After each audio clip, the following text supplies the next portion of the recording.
የባህር ዳር ከተማ በተፈጥሮ ያላትን ሀብት እንድትጠቀም ለማድረግ ሰፋፊ ስራዎች እየተሰሩ ይገኛሉ። በኢፌዴሪ ጠቅላይ ሚኒስትር ዶክተር አብይ አህመድ የተመራውን ልዑክ በባህር ዳር እየተከናወነ ያለውን የኮሪደርና በከተማዋም እየተሰሩ ያሉ ልማቶችን ተመልክተዋል።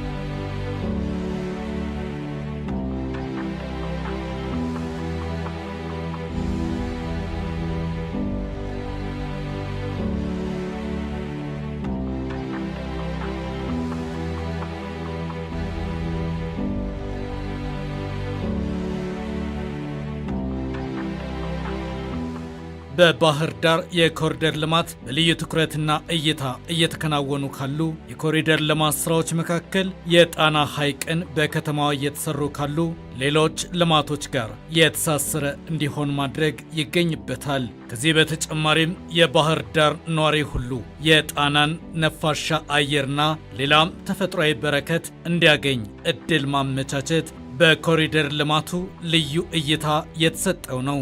ባህር ዳር መቼም ውብ ናት። በተፈጥሮ የታደለች ናት። የአየር ንብረቷ የተመቸ ነው። እሱን ተስማሚ በሆነ መንገድ ቀደም ሲል እንዳያችሁት በተለየ ወክወይ እጅግ በጣም ሰፊ በሆነ መንገድ አብዛኛው ቦታ በግራናይትም የተቀላቀለ ተሰርቷል። ይሄ ሰው ለመንቀሳቀስ ባይክ ለማድረግ በእግሩ ለመሄድ በእጅጉ የሚመች ነው። ከዚያ ባሻገር ግን በጣም የሚገርመው ስራ ባህር ዳር ላይ ያየሁት ከዚህ ቀደም ማህበረሰቡ ጣናን በቀላሉ አክሰስ ማድረግ አይችልም። በርካታ ቦታ ጣና ከፈት ተደርጎ ሰው በወክ አድርጎ ውሃውን ማየት እንዲችል አክሰስ ማድረግ እንዲችል በውሃ አካባቢ እንዲዝናና የሚያስችል በጣም ድንቅ ስራ ተሰርቷል። ኮሪደሩ በጣም ትልቁ ስራ ወይም ደግሞ የባህር ዳር ከተማ ልማት ትልቁ ስራ የጣናን ሐይቅ አክሰሰብል እንዲሆን ማድረግ ነው ለከተማው። እሱም ነፋሻማ መሆኑን ህብረተሰቡ በጣም ሞቅ ባለ አየር ጊዜ ከጣና የሚነሳውን ንፋስ በደንብ ፊል እንዲያደርገው ወይም ደግሞ ቀዝቀዝ የሚያደርግ ነገር እንዳለ አይተናል። እንግዲህ በዚያ በጣና ሐይቅ አካባቢ የባህር ዳር ዩኒቨርሲቲ የሚገኝበት ነው። ብዙ ተማሪዎች እዚያ የሚማሩበት ነው። ወደ ጣና ሐይቅ ሄደው ዋይፋይ እየተጠቀሙ ማጥናትን ቢፈልጉ በጣም ምቹ የሆነ ነገር እየተገነባ እንዳለ ነው ያየ ነው።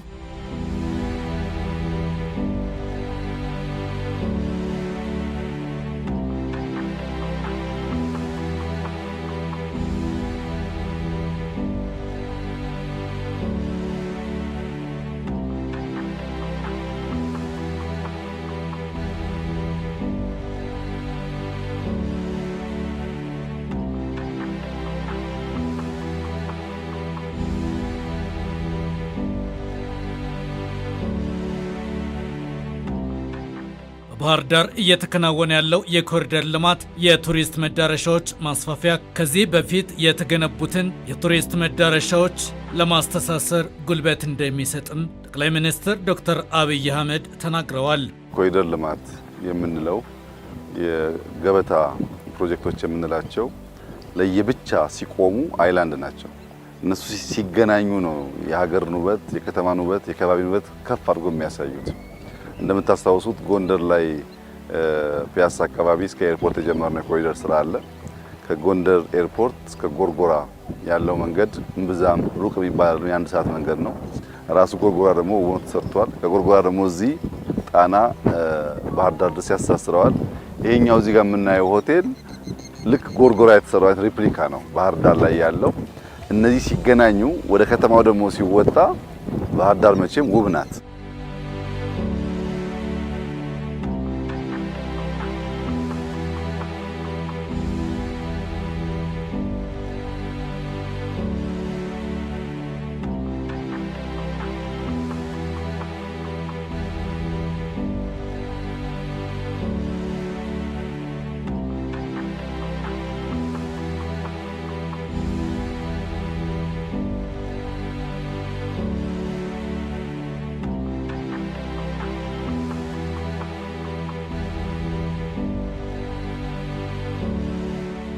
ደግሞ የባህር ዳር የኮሪደር ልማት ከሌሎች ከተሞች የተለየ የብርታት የጽናት ፈተናዎችን እየተጋፈጡም የመፈጸም አቅም ማሳያ መሆኑንም ጠቅላይ ሚኒስትሩ አንስተዋል።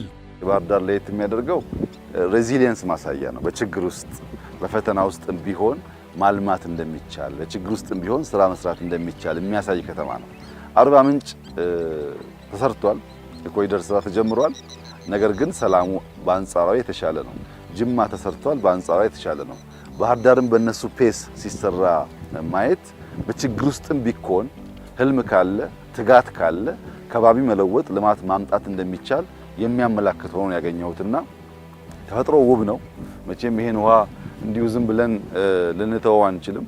የብዙዎች መዝናኛ መሆን አለበት። ትላልቅ ቦታዎች እየመጡ ሰዎች ሰርግ የሚያደርጉበት ለኮንፈረንስ የሚሰባሰቡበት ቦታ መሆን አለበት። የተወሰኑ ቦታዎች አዳዲስ ገብተዋል እንዳያችሁት። ይሄ እየተበራከተ ሄዶ ባህር ዳር ኢኮኖሚዋ አድጎ ሰው ተጠቃሚ እንዲሆን ውበቷ ወደ ገንዘብ እንዲቀየር ውበቷ ወደ መልካም ስምነት እንዲቀየር ማህበረሰቡና የክልሉ መንግስት በጀመሩት መንገድ አጠናክረው ይሰሩ ይገባል ብለን እናምናለን። ባየነው ነገር በጣም ደስተኞች ነን። ባህር ዳር ተፈጥሮ ውብ አድርጎ የሰራት ድንቅ ናት። የሰው ልጆች ትጋት ሲደመርበት ደግሞ ልዩ ድምቀትና መስህብን እያገኘች ነው። አሁን በባህር ዳር የሚታይ የሚጎበኘው ብዙ፣ መዝናኛ መናፈሻው ብዙ፣ የቱሪስት መዳረሻው እየሰፋ ስለመሆኑ ተመላክቷል። ባህር ዳር እንግዶቿን በተፈጥሮ ፈገግታ እየተቀበለች ነው። በተንቀሳቀስንበት ጊዜ ደግሞ ብዙ ከውጭ የመጡ ቱሪስቶችንም አይተናል። እየተንቀሳቀሱ ነው። የባህር ዳር አጠቃላይ እንቅስቃሴ ሰላማዊ መሆኑን አይተናል። ብዙ ቦታዎች ለቱሪስት መናፈሻነት ለህዝቡ መናፈሻነት እየተከፈቱ እንደሆነ አይተናል። ከኮሪደር ልማቱ በተጨማሪ ደግሞ ዛፎችን የመትከል የነበሩ ዛፎችን የመቀየር አዳዲስ የባህር ዳር የምትታወቅበትን የዘንባባ ተክል ሌላ በአዲስ ዘንባባዎች የመተካት የነበረው አለ። ግን ደግሞ አዲስ ዘንባባዎች ሲያድጉ ያረጀው ዘንባባ የሚተካበት አይነት ሁኔታም እንዳለ አይተናል።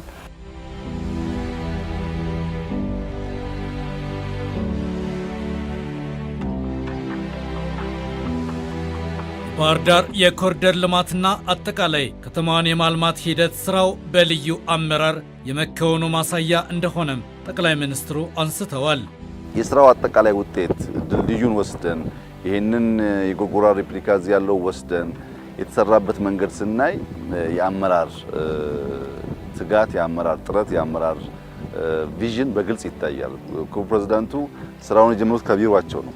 ቢሮአቸው አካባቢ ካጸዱ በኋላ ቢሮአቸው ያለውን ጎረቤት እያስተሳሰሩ ነው እዚህ ያደረሱትና ባህር ዳር አሁን በጀመርነው መንገድ አመት 2 አመት ብንሰራ በእርግጠኝነት ውብ የሆነ ከተማ በኢትዮጵያ ደረጃ ብቻ ሳይሆን በአፍሪካ ደረጃ እጅግ ውብ የሆነ ከተማ ይወጣዋል።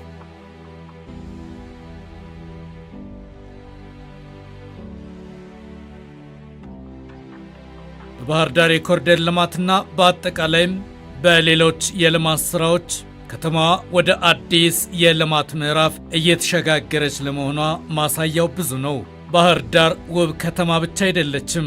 ዓለም አቀፍ ውድድሮችን ማስተናገድ የሚችል ስቴዲየም ግንባታም በማጠናቀቂያው ምዕራፍ ላይ አድርሳለች። ስቴዲየም ከ52000 በላይ ተመልካች የሚይዝ ነው። ወንበሮቹ በጣም ሰፋ ብለው የተሰሩ ናቸው። በቀላሉ የሚነሱ አይደሉም። በፀሐይ ጊዜም የማይሞቁ በቀዝቃዛ ጊዜም በጣም ፈጥነው የማይቀዘቅዙ ሆነው አይተናቸዋል። የስቴዲየም መጀመሪያ ሲገነባ በእርግጥ ይህ ስቴዲየም ብቻ ነው ብዬ አላስብም። ሀገራችን ውስጥ የተገነቡ ስቴዲየሞች አብዛኛው እንዴት ዲዛይን እንደተደረጉ ባይገባንም ነገር ግን የተገለበጠ ዲዛይን እንደነበራቸው ውሃ ሲዘንብ ይቋጥር እንደነበር አይተናል። አሁን እሱ እንደገና ተጠርቦ እዚያ ጋር እንደምናየው ተስተካክሎ ውሃ ከዘነበ ኢሚዲየትሊ እንዲፈስ ተደርጎ የተሰራ ስቴዲየም ነው። በሌላ በኩል አፈሩ ይሄ እንደምታዩት በሙሉ ወጥቶ እንደገና አፈር ሌላ ተጨምሮ ሳሩም ከውጭ መጥቶ የተተከለ ነው። የፈረንሳይ ኩባንያ ነው ሳሩን እየሰራ ያለው።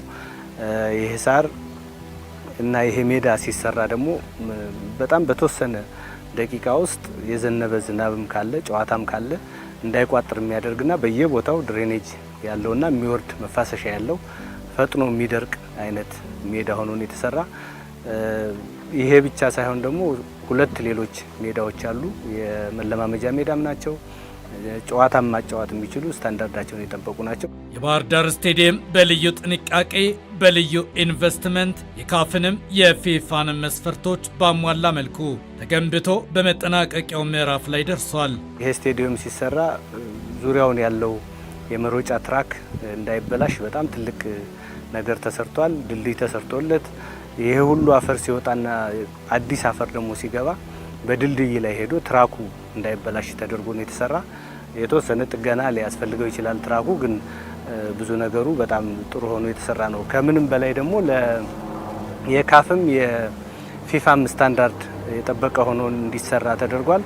አሁን እነዚህ የምናያቸው ግንባታዎች በሙሉ አዳዲስ ናቸው። ቪአይፒዎች ወጥተው የሚመለሱበት በአዲስ ነው። እንደገና ሜዳው ዙሪያውን ሌላ መግቢያ የተሰራለት ሊፍቶች ተገጥመዋል። የኢንቴሪየር ስራው እየተሰራ ነው። መብራቶች ኦልሞስት አብዛኛው ገብተዋል። የመግጠም ስራ ነው የሚቀረው። ወንበሮች እየተገጠሙ ነው።